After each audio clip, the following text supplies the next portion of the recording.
first show with us, so I hope everybody will give her all kinds of love and show her how much fun it is to be a host and a part of this family at Virtual Boozy Brunch. Tanya, why don't you take it away and get us started? Here we go. Good morning, everyone. My name is Tonya Pitts, and I'm coming to you live from San Francisco, California, and I am your and Belinda Chang's host today for Virtual Boozy Brunch.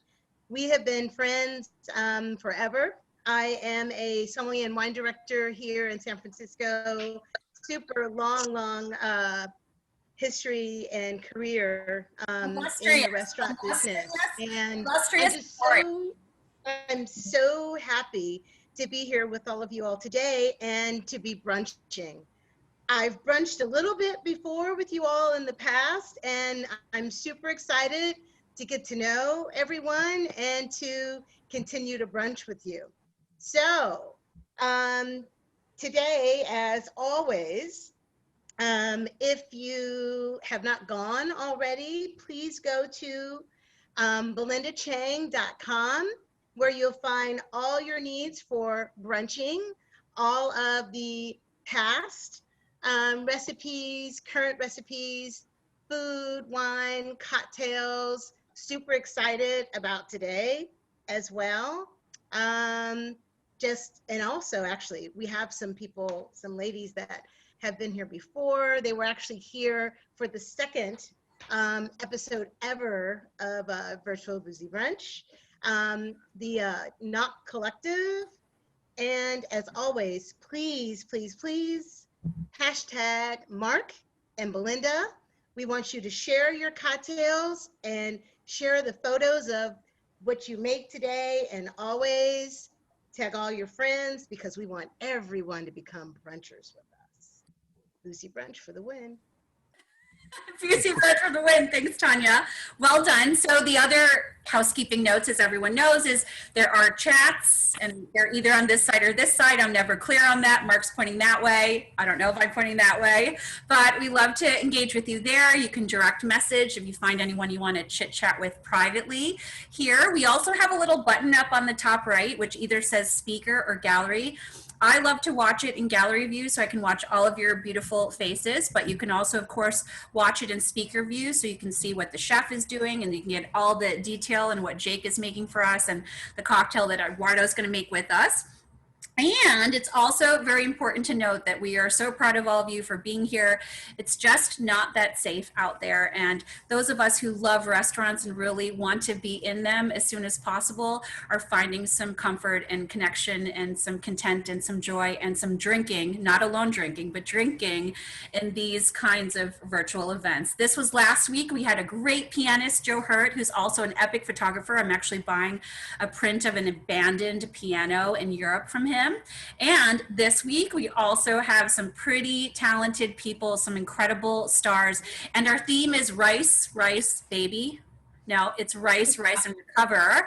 Sorry, that was my attempt. I mean, I tried. And we have rice in the form of sake, rice in the form of sushi rice, sushi bonbons, and rice vinegar and mirin.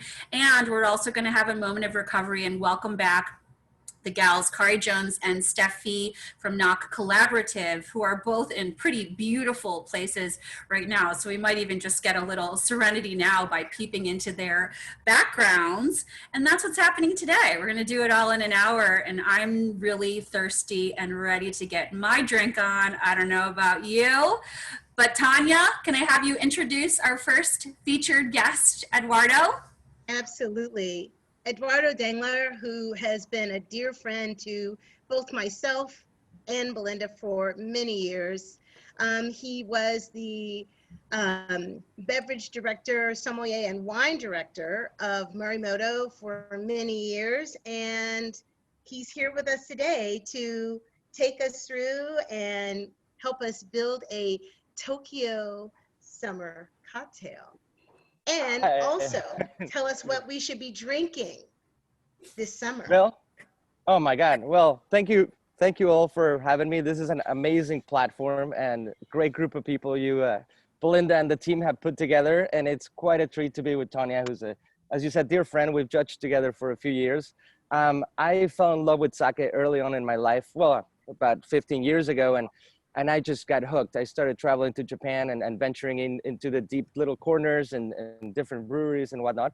But let's start with a beverage that actually I love. This doesn't have to be alcoholic, but in this case, with sake is incredible. So basically, we have a shrub, and shrubs have been in business, in use since like the early days, settlers in the U.S. I need help going through this stuff. Okay. Did somebody say something? We're going to mute everyone right now. And then, Eduardo, we're going to ask you to unmute yourself. And then we'll keep it going. Go ahead. Excellent. So shrubs have been a fantastic way to preserve before there was fridges and all these things. So in this case, what I did is some fresh peaches, because in some cases we might have a peach tree or somebody that we know that has a lot of stone fruits in this time of year, but later on could be citrus or whatnot. And it's amazing to be able to utilize them. So what you do is just basically do this ahead of time. It takes you 20 minutes with the whole setup and everything. You have the peaches. In this case, I added turmeric because I love turmeric, and it adds an amazing color. Can I ask you about turmeric? I mean, I was pretty shocked to find it in my normal local grocery store, but like, do you find it fresh usually? Yes, there is a couple places throughout, actually, not only in Napa Valley where I live, but I found it, it's become more and more available. Nice. And it's an amazing little root that you can replace ginger with and play with and steep it in things, and it adds a color, but also is really healthy. It kind of helps you with, like, I don't know, do you have a stomach ache, a headache, whatever it is, it gets rid of it. Or at least so I think so, and I want to believe it. So I keep that story. Does it make a difference whether you use fresh turmeric or powdered turmeric? I use fresh, but you could use powder too. Yeah, you can just a little teaspoon and just mix it in there when you have the boiling. So basically for the shrub, there's a couple ways to do it. The one I propose and I do is the simpler way. You don't have to, there's no really thrills. You just put the vinegar with a little bit of sugar. In this case, I added some wild honey from Hawaii that a friend brought me. And it could be any honey. It just really rounds it up a little bit. And then you throw your fruits and whatever else you want. Like I've done it with blueberries and clove, or, I mean, you mix it, go wild. But in this case, Eduardo, you're making me so thirsty. I'm so excited. Exactly. So let's start doing this. So once you've made your shrub, then it's very simple. You grab equal parts of the shrub. And in this case, we're going to use a Niigata sake, which we'll get more in depth. One of my favorite sakes. Amazing on its own, but also really fun in this drink because it really brings out some of the ginjo aromas and flavors. So you put equal parts, very simple.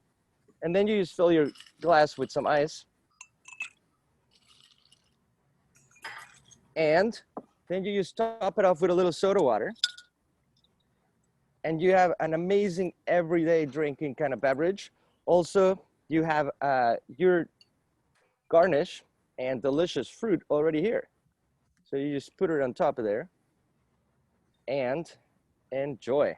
Oh, I missed that. So when I read your directions, I was like, oh, are you supposed to save the fruit? So you can preserve it and save the fruit inside the shrub. I always leave it there. I don't strain because it's delicious to eat afterwards. Kids love it. And also you can just, in any time of the day, you can just grab some of the shrub and soda water and make it a pretty fun kind of lively drink. And then you can, hey, why don't you add a little vodka or whiskey later on, whatever it takes. But cheers, guys, because this is making my mouth water. Listen, you guys, beautiful. Cheers. Oh, we want to know what Kaho is using for the garnish. Bailey, we need to see. Very important. So Eduardo, when I make mine, I'm looking at yours and I'm looking at mine. My shrub looks just like the turmeric. It's just really rich and dark and concentrated in color. And as I'm looking at yours and everyone else's, I'm like, my goodness, did I use too much turmeric? Well, there's never too much turmeric, right? And Belinda's is fun. It's like more. Everybody wants to hold on that for a second. We do have some diversity in color. I mean, Margaret and Morgan and Victoria have my batch, so. Yeah, and this is my batch. We love diversity. See how dark that this is definitely fun. It makes it a party. It doesn't have to be all uniform, but this allows you to be very creative. And if you want to put more turmeric or no turmeric at all, or bam, put a little lemongrass or mint. Your call. Ah, I But mean, the idea, I don't know if now that everybody's tasted it, you still get some of the beautiful freshness from the sake that you used, yeah. and that the zip from the shrubs makes it very mouth-watering and great acidity, and it's super healthy. so And sometimes with some shrubs, they can be really, really just powerful. Yes. And the tart and the tang from the vinegar is not always balanced. And this is perfect. yeah, Yeah. this recipe is really great. Thank you. Yeah. Oh, pleasure. That means you guys did a great job. I originally asked you because we have had Julia Mimose, who we all love here from Bar Kamiko, do a little sake 101 for us a couple weeks ago. But Tanya and I thought it'd be fun to have you kind of talk about, because sake can be seasonal too, right? There's so many. Absolutely. Oh, yeah. There's summer and spring and fall. We wanted to hear about sake for summer drinking and your thoughts about that, and tell us about the ones that you put together for us to purchase. Absolutely. So let's talk about that. So sake, as we know, is made of 4 ingredients mainly. And what I wanted to highlight today is Niigata. The Niigata region, it's a bountiful place. It's like the Napa Valley of Japan in terms of having the most producers out of the 47 prefectures. So this kind of tells you something, and some dating back to the 1500s. So there is a lot of longevity and a richness. And one of the main reasons is the water in Niigata comes from this Eshigo Mountains, which is like the Japanese Alps that cut through the country. Great skiing. I've talked to many professional snowboarders and stuff. And like Sean White, I was talking to him not too long ago, and he says he grew up going to Niigata snowboarding. So that kind of gives you a little feel. You get about 10 feet of snow in the winter. Beautiful the way it comes down out of the mountain, and it creates this silky, beautiful texture to the sake. And that's like one of the main things. The other thing is the rice strains that are grown in Niigata, like Ohyaku Mangoku, Kosh Tanrei, all these different ones add a lot of depth and richness into the styles. So here we're really focusing on the Niigata style. We'll start with a King of Modern Light, which is the one we used for our cocktail. Super fun and seasonally talking. You're into the summer kind of realm of things. It has a zip quality out of the Kita Sake Komachi rice that it's used. The water obviously ties it all in. This is a brewery that's, even though it's been in business since the 1700s, it maintains a modern style where it has like the little Buddha's hand citrus little sip in there. Pretty unique to the sake world, because generally you don't find a lot of acidity into it. So that's what makes it, to me, it's like replacing a Sancerre or even a champagne or things like that, where it has like the friendly zip. You can do it with obviously sashimis, things like that, but I love it with tacos, with Indian food, because it kind of adds a little bit of that, the zing to it.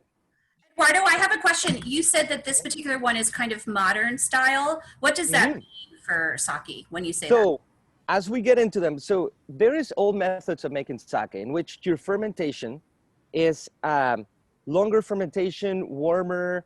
There's barely any incursion of like methods, if you will. So that creates a richer, more depth in the palate, more outspoken, kind of like hairy-chested sumo wrestler quality into your sake. So that is the artisan style, which is more of the hirai that we'll be talking about in a second.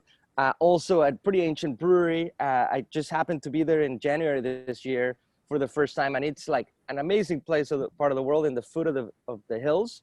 And they actually focus on that style. Just let everything work. The Toji, or the brewmaster, he is in his 70s. He is like, to me, the Japanese Clint Eastwood.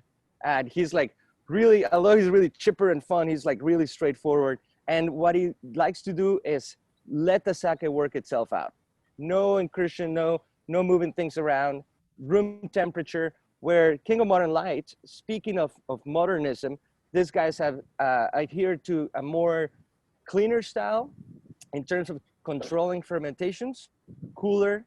The way that the sake is stored as well, and the rice they use, all these different things create a more uplift and aromatic style, which is like the biggest difference. For instance, hirai, on an artisan style of sake, I love it with more winter dishes, because it can tackle a little bit of like a lamb sugo or a leg of lamb that you cooked in the crock pot overnight. And it's just like really rich. And this is like a bear hug, the hirai. As far as glassware, let me mention. I'm going to ask Eduardo, Bailey, can you put the slide up so everyone can see the bottles all the way, a little more Yeah. clearly, the slide with the recipe for the drinks?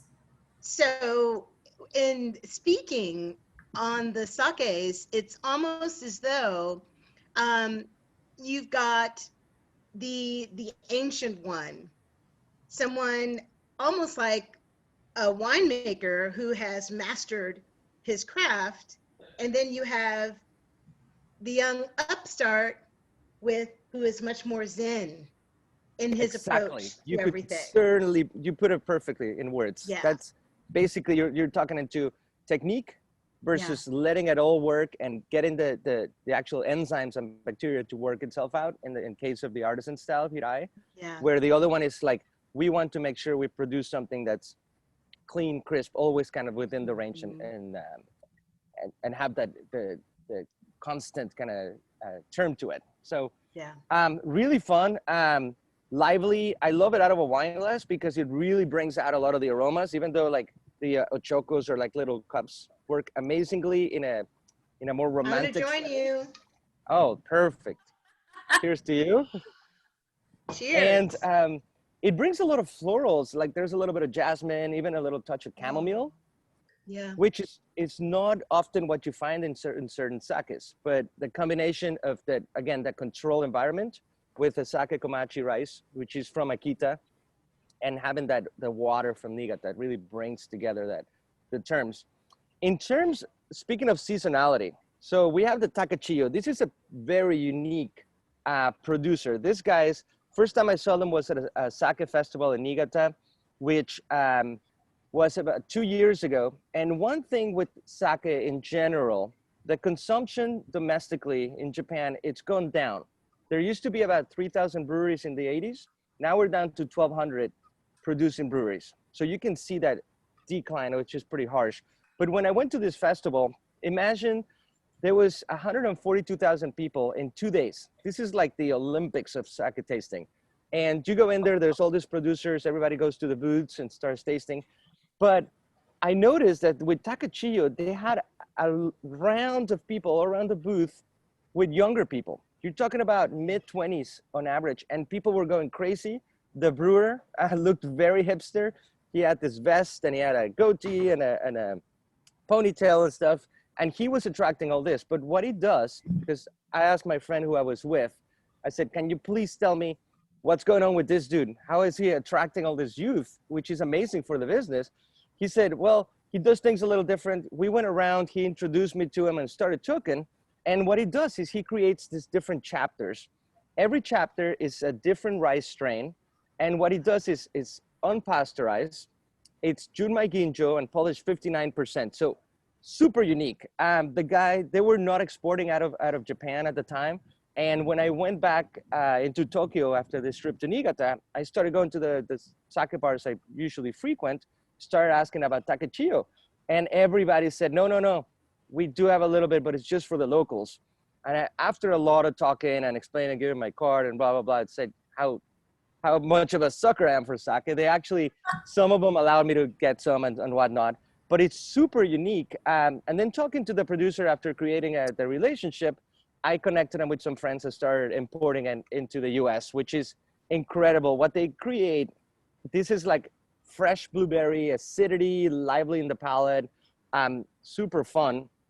It's And so this, interesting that you say that, Eduardo, because I always read the descriptions like I did when I first started drinking wine. You know, I read the sake descriptions, and sometimes I feel a little hard pressed to find those notes. Like, I love that you said that this particular one has a little blueberry, because I can't say that I've ever found blueberry aromas or notes in a sake. So that's what's really interesting to me. this one blew my mind. Yeah, I mean, you need to put a helmet and put your seatbelt before you try it, because it really grabs you with this tension and liveliness to it. And it does smell just like you picked up a farmer's market thing of blueberries at first, thanks to the Miyama Nishiki rice, which is from Nagano Prefecture, a little higher altitude, cleaner style. Well, this is really awesome. And it's as though they're giving everyone a history lesson and teaching along the way. And that's also why he's gotten the attention of the younger crowd as well, because sometimes it can be really intimidating. Absolutely. To That's one of sake the and biggest think things. about it. And so kudos to you for what you're Oh, doing and for bringing that into the market. That's delicious. I can't wait to try it. Tanya, Everybody, I think he's gotta get that one. he's got a lot of attention, the young kids too, because I mean, look at the look. The look is good. We're No all pajamas. visual. He's got all the integrity and the cred, but like this is also pretty fun. So we have one more minute and we have one last selection. Take us through that one. Yes. Please. So the Hiraya, as I mentioned, a pretty ancient brewery from the 1600s. And when I went to visit, it was like being in the scene from Kill Bill. When you walk in and there's like the rice paper walls, and the place is a little dusty when you come in. But that is exactly what they're preserving. They're using these old presses. I mean, you're talking about a huge log of wood they're using like a pole to get the sake pressed out of it. Things that you don't usually see, but really translates to in the style of sake. It has a lot of character. It has this kind of like souvenir scars on the face kind of quality to it.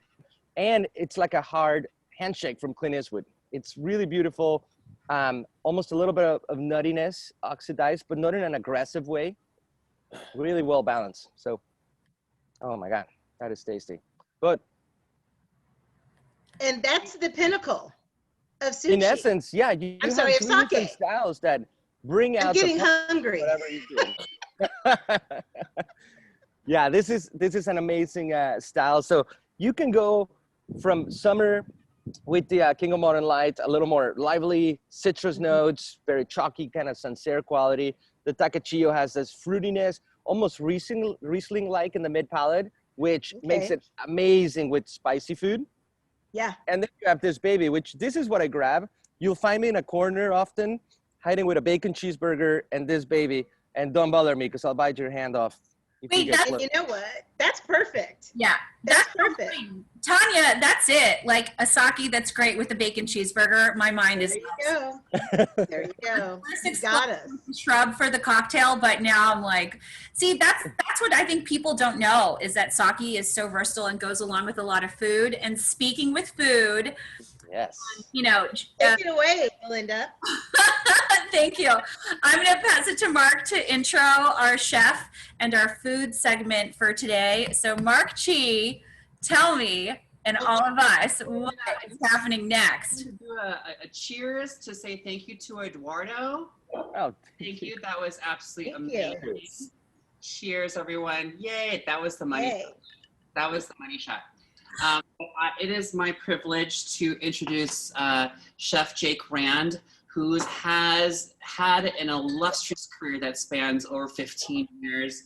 He started at the legendary Sushi Den in Denver, was at the Ritz-Carlton, and now he is a restaurateur and owner, and owns the restaurant Sushi Kosho in, I'm going to pronounce it wrong. Can you pronounce the city for me, Belinda? Sebastopol. Sebastopol, just north of Sonoma. And he Rhymes works with nothing. Sebastopol rhymes with nothing. There was no great. and I'm so excited to learn how to make these sushi bonbons. So chef, please take it away. Okay, well, right as you introduced me, I seem to have minimized my screen here, so I'm, there we go. All right, I'm back.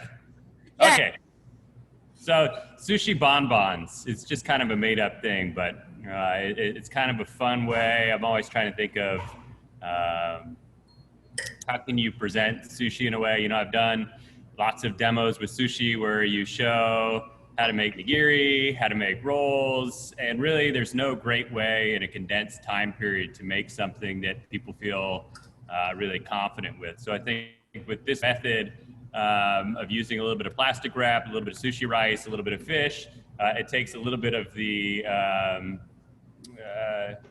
barrier away to, you know, maybe wanting to explore making your own sushi at home. So, you know, if you go to the store and you pick up a few ounces of sushi grade fish, most places, even if it's a Whole Foods, these days there's pretty good access to stuff like that. So the sushi rice, you know, according to the method on the recipe, you know, calls for stovetop, but I highly recommend, there's actually some funny memes going around on the internet right now about using a rice cooker. And really, use a rice cooker if you have one. I mean, if you haven't seen the memes, you should look it up on TikTok or YouTube. It's really funny with the Asian gentleman making fun of a recipe that was put out by a white person about making rice. And he said, you know, just use a rice cooker. So if you have a rice cooker, I recommend it's the easiest way. There you go. See, he knows. He's at his rice cooker. You know, rice is the staple food of pretty much all Asian countries, and they use rice cookers. If you don't have a rice cooker, buy one if you make rice. Can you talk about just sort of like the proportions? Because isn't there some people are classic proportion is 1-to-1 rice to water, or right. What's your philosophy? One to one. The presumption is that you're washing your rice. So washing rice for whatever reason is not traditional in Western culture, but it's really, really, really important for lots of reasons. One is because most of the domestic rice we produce can be high in heavy metals, and when you wash the rice, you're actually cleaning it like you would a vegetable. You're actually rinsing out a lot of things that can be unpleasant about rice. So I learned you wash your rice 3 times. So what that means is you put it in a bowl, move it around, drain the water, wash it again, drain the water, wash it a 3rd time, drain the water. And then I actually let it soak for about 20 minutes, and then I let it strain for about 20 minutes. Wow. At that point in the process, my ratio is 1-to-1. So for every 1 cup of rice, 1 cup of water. Now, if you're using a dry rice and you haven't rinsed it, it's probably, 1.5-to-1 water to rice, or 2-to-1 if you're using a starchier grain. So I would always recommend rinsing your rice at least a couple of times. It's going to make it easier to cook, and it's going to make it in some ways healthier. So as far as mixing the rice, beautiful. So I always mix the rice hot. So when the rice comes out of the rice cooker, I transfer it into a bowl. I mix it with the rice vinegar while it's still warm. I try to kind of work out some of the little clumps in the rice. And then we let our rice cool, and we mix it in what's called a hangiri, which is a big wooden bamboo bowl. If you don't have one of those, a sheet tray will work fine. Just let it cool off till it's about room temperature, and then you get working. So any questions about the rice recipe? Did everybody have? I think we're ready. Yeah. Okay. I see a lot of really good mise en place. Nice job on the mise en place, Morgan. I'm going to move my computer a little bit closer and move it down onto my cutting board so you can kind of see some of the slicing technique. Does that look good to everybody? Yeah, that's great. Okay, so I have some fillets of fish here, filet-o fish, that I'm going to slice up so you can see a little bit of the basic technique when it comes to slicing. So we've got salmon. When you're looking for sushi grade fish at the store, this might seem contrary to what a lot of people are talking about right now, but I would always look for a farm raised salmon. And the reason for that, I wouldn't look for a farm grade or a farm Atlantic salmon, but if they have New Zealand salmon, that would be my preference. And the reason is that what it's been eating. So when you're dealing with a wild caught salmon, typically it needs to be frozen before you could consume it raw. So just ask the person you're buying from, has it either A, been frozen in its sashimi grade, or is it a farm raised fish that I can serve as sashimi without freezing it? I have a question, Chef. So I see that you're cutting it on an angle beautifully and elegantly. When we buy it at the store, like at Mitsuwa or whatever, it's in this rectangle. Yeah. Do you still do an angle for the cuts? Yeah, so you can do one of 2 things. So I don't have a whole fillet that I could demonstrate on. This is my yellowtail here. But you can always take the fillet, say for instance, you've got a fillet like this, right? And it's whole. Yeah. You can always cut it in half like that and make 2 smaller fillets and then try to find the grain a little bit better. Right. I think it's easier to work with when you have more of a block. But again, we're going to make this so easy it doesn't really matter quite as much how you're cutting the fish. Got it. So you're going to end up with kind of a nice looking uniform deal here, whether you cut the fish perfectly or not. So We have a question from Judy. hi, Judy. Yeah, let me find her so she can ask you. Judy, where are you? Bailey, can you spotlight Judy, please, so she can ask her question? There- Sorry about that. I'm baking a cake, a pound cake. So I was Judy, thinking of it. ask Chef. What rice cooker would you recommend? I've seen a lot of different types. You know, they're the cheap ones and they're some expensive ones. What do you recommend? Hoshizaki makes good rice cookers. It's a Japanese company, Hoshi. It's the one with the elephant on it. Awesome, thank you. All right, let's make these bonbons. Panasonic, Hoshizaki. Yeah, there's a few good ones out there. So this is the plastic wrap part, Chef? Yeah, so we'll do the plastic wrap part now. I'm gonna put the fish down in my cooler, keep it cool, and then this is we use a food service plastic wrap, which tends to be a little bit more durable than your classic Reynolds wrap. So the key is to kind of try to get a flat sheet here on your work surface, cutting board, whatever you're using. Does everybody kind of have I'll lift this up so you can see me. Yeah. All right. Oh, it looks like everybody's getting there. So what we're going to do is I'm going to start with the 3 pieces of salmon, and I'm going to do this about 3 pieces at a time. So I'm going to lay one here, and then I'm going to separate each piece by about, 3 or 4 inches and create a little space in between, because we're going to cut in between the pieces to make our bonbons. Great. Next. A couple things that are really helpful. A damp towel helps a lot. It helps keep your hands a little bit moist. And also I keep a little thing of water here when I'm working with the rice. So I'm just gonna dip my fingertips in a little bit of water. Not so that they're soaked, but just so they're damp enough that I can pick up the rice without it sticking to it. If you get it too wet, you're gonna mess up your rice, but just a little bit damp. I'm using sake instead of water. There you go. And then I'm gonna take a little ball of rice. This is about, I would say about a ½ ounce of rice. And I'm gonna put it down right in the center of each one of these pieces. If you want your sushi with wasabi on it, you can always spread a little wasabi on each piece of the fish here. I'll show you. Got a little wasabi here. This is just powdered wasabi that we've mixed with a little bit of water. You can always just put a little dab based on your own preference for spiciness here first. And then we'll put that little ball of rice here. The rice tastes good. Yeah, so the one note on rice vinegar, there's lots of different kinds of rice vinegar out there. We use a special vinegar imported from Japan that's, a red rice vinegar, but there's all kinds of different vinegars out there. Experiment with different ones. We have access to so much stuff now. Using a nicer rice vinegar is going to give you a nicer product. Perfect.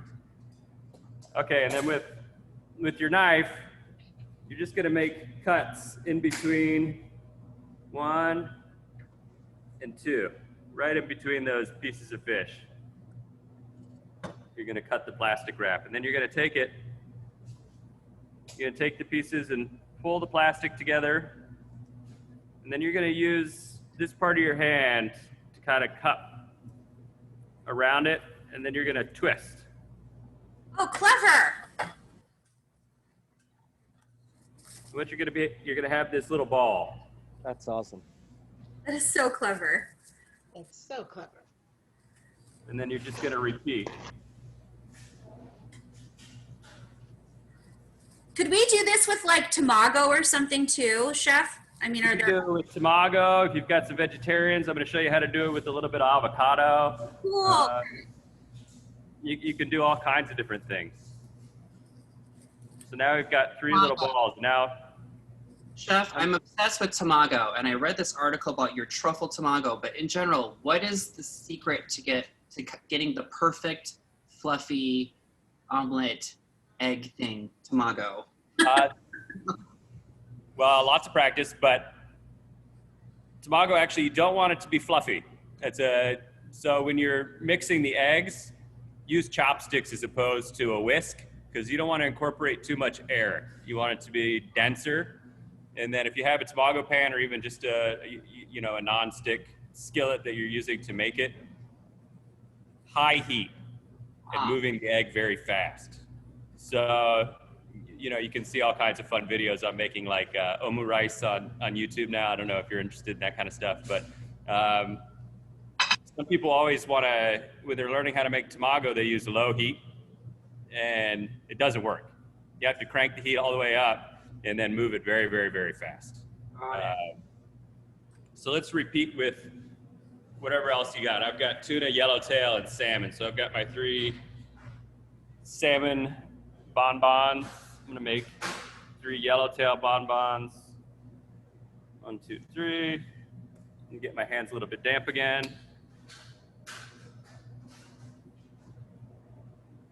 Get my rice in there.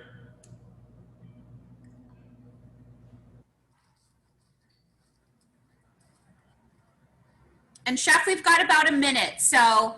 I'll show you how to plate a couple of these before we move on. Thank you. So go ahead and just keep going here, twist them up.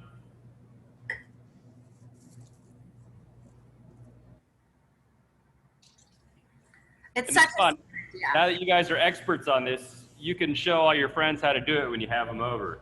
And they'll say, wow. So then for the avocado one, it's just like a thin slice of avocado that drapes Exactly. over. So it's Exactly. the same idea. So now you have your finished bonbon here. You take your knife and just make a small cut in the plastic and then squeeze it out. Wow!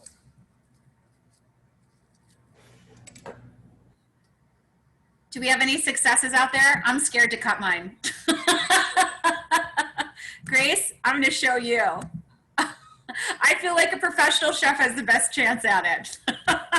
Yours looks great, Grace. Did you do the cut yet? Oh, nice! Well done, yay. So smart. Oh, look at Marchi. Those look Wow. well done. And then you can use any of these little garnishes. You know, you could put, this is flying fish roe. You can put some a little bit on top. You know, if you've got some, you want to top salmon with salmon roe. Or you can do some green onions. Wow, so great. A little bit of sesame seeds. You know, some chives. If you like, you can do a jalapeno on top. So beautiful. So chef, then if you're making these in advance for like a party, which we'll have again one day, you could just have a ton of these in the fridge and then pop them out. Cover them in some plastic wrap, or you can make them all in advance, leave them wrapped in the plastic, and then when you're getting close, you can just cut them out of the plastic and plate them. Wow, this is such a genius idea. Thank you so much for sharing it. So much, Chef. That was so fun. Yeah, really, really great. Okay, Well, do I get to criticize everybody's bonbons now or no? everyone needs to hold up their bonbons. That actually looks really good. Good job, Mark. I think Mark has done this before. Morgan's working. She's unfurling, right? How's it going over there, Morgan? There we go. She's getting one out. We'll see. Good. I was scared to cut them open, I am but too. they're coming out just fine. So now Yeah. I'm gonna dress them up. Brilliant. Well done. So, Chef, when we're all up your way, we can't wait to come visit you at your restaurant. And he's on Instagram, and also you can find the restaurant on Instagram and the website too. We'll share all of that when we send out an email. after we finish today. Thank you for sharing that magic with us. We appreciate it so much. And now we have to introduce these two VVV alumni that I'm so excited to visit with again. So we have Steph V and also Kari Jones from Not Collaborative. So Steph, where are you right now? Do we have sound with you and everything? I hope. Maybe not. Kari, it's all up to you. Oh, yeah. Can you hear me? Yeah, I can. Can you hear me? Where are you right now? Where in the world? Yay! I'm north of Olympic National Park. I can see Canada. That's Canada. On a little nature getaway. Yeah. You just like jump in your car and go places. It's very brave and it's very inspiring. Yeah. Thanks. Or maybe a little crazy. I don't know. Oh, it's so well. Tell us everything that's going on with your new company. Yeah. Thanks. Yeah. Thanks for having us, by the way. We're really excited to be back because the first virtual Boozy Brunch, we were totally recalibrating. I launched the company in January 2020, and then Kari Jones, who's on, and she's going to do a little movement segment. She joined shortly after. We both had our own wellness journey, and we wanted to help make people feel a little better during COVID-19. So we extracted something that we do with our coaching clients, which is a 21-day reset to calm your system and recover from all of the stress. And then, so we did that as a result of COVID. And ever since, we've now had 65 people go through the program with really incredible results. Some people do it to shed some pounds, other people just to relax and recoup and calm their system. So we have a new series starting August 12th. That'll go 21 days. It's app-based, it's very flexible. You can kind of ease into self-care or go full force. Kari designs a nutrition plan always to support everything we do.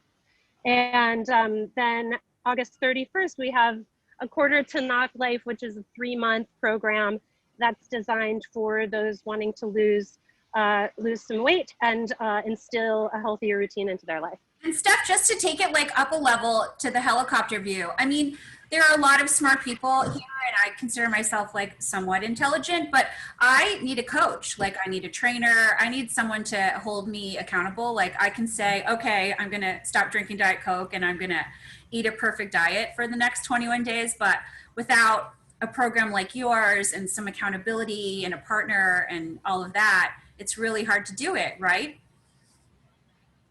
Yeah, you absolutely need support when you're making big life changes.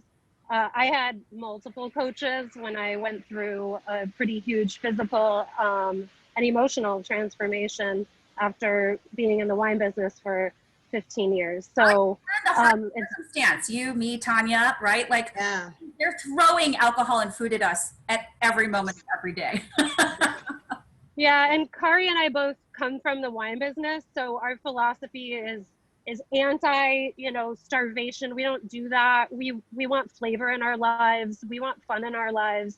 So we make the process fun, and you can eat, which everyone is a little shocked by that they can get results and still be able to, have a beautiful plate of food.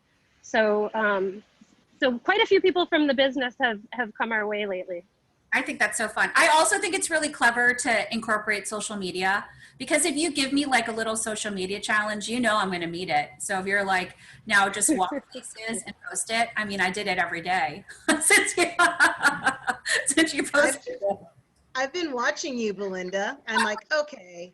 So I was excited today because I wanted to hear more about it. So broadcast from my treadmill, but I didn't know. Like slice sashimi on my treadmill. I was a little scared for what would happen. I'll let Kari talk about every little step, which is what you're referring to, Belinda, as she does the movement segment. Good. We'll toss it over to Kari. Thank you so much. Thanks. Hey guys, Belinda, Tanya, thank you so much for having us again. We are thrilled to be here. And yeah, we've had such a great time with a lot of people in the industry coming to us and just be able to help them you know, get their heads right, get their bodies right is just a dream come true for Steph and for me. So what Belinda is alluding to, and Tanya, online on our Instagram page, it's not collaborative. We have a hashtag every little step. So, you know, it can be anything from, you know, I posted, I was on a little run with my daughter and dog the other day. Belinda was doing some work on her treadmill. Steph was out in the woods taking a walk. So it's kind of anything just to get yourselves moving. And I know we were going to do some restorative stuff, but with this every little step, what I'd love to have everyone do is actually do a little movement right now. So we're all kind of sitting in our chairs. Whoever isn't, just go grab a chair that's close, all right? And this is going to be, this is just a little fun. So we're going to, in our chairs. And this is for when, you know, you're sitting at your desk all day and you need some movement, right? So what I want to do is we're just going to do a little squat, a tiny little squat. We're just going to put, so let me get up. I'll back up here. So I'm in my chair. You want to have your hips in line with your ankles, okay? And we're just going to do a quick 10. You're going to have hips in line with ankles. Your toes should be flexed up. You should be on your heels. And all you're going to do is pretend like you're going to sit back in the chair and just touch the chair with your tushies and then come back up. So we're just going to do those. This is just to get a little movement in your life, get the blood flowing, because the more flowing of blood you have in your body, the better your brain works, the better everything works. Such So a we're good just idea. we're gonna do just 2 more, all right? And then next, what we're gonna do, same thing. We're gonna use our chair. You can use your handles or the base of the chair, and we're just gonna, you're gonna have your feet kind of in line with your knees. We're gonna do a little tricep dip, okay? You're just gonna come down just a little bit, touch your booties to the chair again, just a little kiss, and then you come back up. That's awesome. We'll just do 2 more. And honestly, it can be as easy as this, just to get the blood flowing. So yeah, so there you go. There's a little movement segment. So now that we've had our food and our booze, and now we've exercised, it's a killer day. I feel like I've done something. Seriously. That's all you need. Just a little movement every day. So if you go to our Instagram page and you see the every little step, put the hashtag in, tag your friends. We just want to get people moving. So do that for us, and we'd love to see what your movement looks like. I mean, I think that's kind of amazing. Did anybody used to watch that show on PBS with that woman with the terry cloth sweatband where she would do the Mark's nodding at me. Yeah. Older nodding in the audience, and she did like a whole workout for seniors in a chair. I mean, it was like this, breathe. So yeah, she still comes on. She still comes on. Does she really? It's like super early morning. I think I may have read. You guys, oh, sorry. I like to do things like while I'm waiting. So if I'm waiting in the grocery store, right? Those moments that you're standing in the line, it's actually kind of funny too. People sort of give you a funny look. But I love to do like, I'll just squat down or like do a stretch or take my grocery bags and walk and go like this. I got like honked at, you know, just finding like, because time sometimes is hard to harvest in your mind. And so when you just find these little moments where you're standing still and you're like, well, I mean, I could do a little extra here. So that's kind of why this was born. But workouts are amazing too. So maybe it's every little step and it's also every little squat. I feel like as long as I can do it with my cocktail in my hand. And this is what, so Belinda, double down on that. Keep it out here. Oh, okay. There you go. There we go. That's So perfect. you're working the arms. Yeah, you're working your shoulders. There you go. That's so cool. I mean, I really just like this idea that it can happen anywhere and you can find the moment. I felt like before I had to have my cute outfit on, you know, and my hair just so that I could go do some squats with a trainer at the very pricey gym. But it can happen right now on camera with all of you. So fun. Well, I'm excited because we have our kickoff meeting on Monday, right? yes, so we're launching the program on the 12th, the 21-day recovery program. And we do a kickoff Zoom video to start that. So sign up today and then we'll get you started tomorrow. Awesome. Thanks for coming back and giving us the update. And we're going to be seeing a lot of each other for the next few weeks. Thanks a million. Thank you. If anybody wants to join us, we would love it. All right, Tanya, what else do we have to share with this crew? Oh, wow. So today was really wonderful. Thank you, everyone, for making me feel so welcome today. And I can't wait to come back next week to come and see you all and have another Boozy Brunch. Thank you to everyone for joining us today. Eduardo, Chef, ladies, I'm going to join the challenge. You know, it's Yay! super inspirational. Tanya, we have a couple of people in the audience that are going to be joining us next week, so I'm excited to say hi to them. But we don't have our winemaker, Epic Winery family. Oh, Bailey, we have a okay. picture of him, though, to preview that, don't we? There we go. So, Kennefic Ranch, which is up in beautiful, sunny Calistoga in Napa Valley. It is a winery that is a small, handcrafted. The wines are absolutely stunning. It is mountain fruit.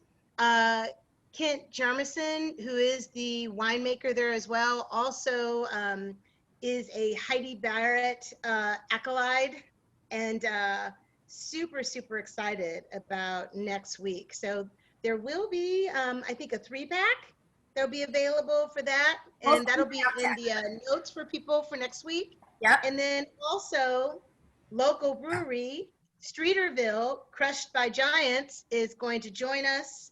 We're going to go through some beer, and they're going to make some hot fried chicken. That's our meal for next week, everybody. I'm so excited about them. Yeah. So those people in the group you might recognize, on one side is Chef Ryan Henderson, who is the chef at Income Tax, which was a very much loved wine bar here in Chicago. And then Patrick Sheeran is also super well known here in Chicago and another great chef. So this duo is gonna make hot fried chicken and taste some of their beers with us. So it should be a lot of fun. And hot fried tofu for those that don't eat chicken. Oh yes, that's right. The tofu option will also be available. And fried tofu is delicious. And last but not least, super excited about this, Andrea Weiss Lifestyle. And Andrea is a fitness, nutritionist, and wellness coach. She is everything. She will to come tell us what she is. Here. Is she here? Yeah, but she's got. Awesome. Andrea, where are you? Do you have clothes on? Yay, I see her. Tell us all about you and what we can expect next week. Hello. So nice to meet you all and to be here. Thank you so much. I'm excited to come on and share a little bit with you guys next week, give you a few moves that can combat some of the sitting that we're doing in front of our devices all of the time. Yes, the drinking, that's it. That too. Yeah. And that too, right? But it's all about, you know, moving a little and doing things that you enjoy. So yeah. But also, Andrew, what I think is really cool and what we also want to talk about is you've now kind of added another part of your business that's business coaching and like efficiency coaching, and I think it's so neat. So we're definitely going to want to talk about that with you as well next week. Yeah, absolutely. As everyone's been transitioning into the online space, right? Everyone has new needs that aren't necessarily like normal or their new normal. So just helping people with that too. It's been awesome. We love it. Thanks for stopping by. We can't wait to meet you for a bit next week. Yeah. And Tanya, we did it. We did. And you know, it went so quickly. I know. And I think we did pretty good with time, yeah? Oh my gosh. Good, because we do have a couple of minutes. Yeah, pretty good. I mean, you know, this is what we do on Sundays. It's a pretty well-oiled machine, and we're so excited to have you with us. So as everyone who's been here before knows, we hang out. There's a little bit of an after party if you want to keep drinking and got a little sake left, or you have a couple extra questions for anybody who appeared today, or you just want to like chit-chat and share stories of the week. Wow. There are my bonbons. Nice. And I even like totally took care of my plate. Yeah. Pretty. Thanks, everyone. That is episode 21, even though I keep messing that up in the news blast. Sorry about that. I got the date wrong last week and then the episode wrong last week, but you know, third time's a charm. So the next one you get, everything will be accurate. And we're so delighted to spend this time with you. We hope you'll hang out for a bit after, but if not, and you have to run, we'll see you soon. In just a minute or so, we'll unmute everyone and we'd love to hang with you for the after party. Happy Sunday, everyone. Happy Sunday, everybody. Thank you. Nice job, Tanya. Woohoo! Great job. And well done to all of our guests. Thank you so much, Eduardo. That was chock full of great information. Thank you, Shane. You just gave everyone like the best party idea, I feel like. And I want to hear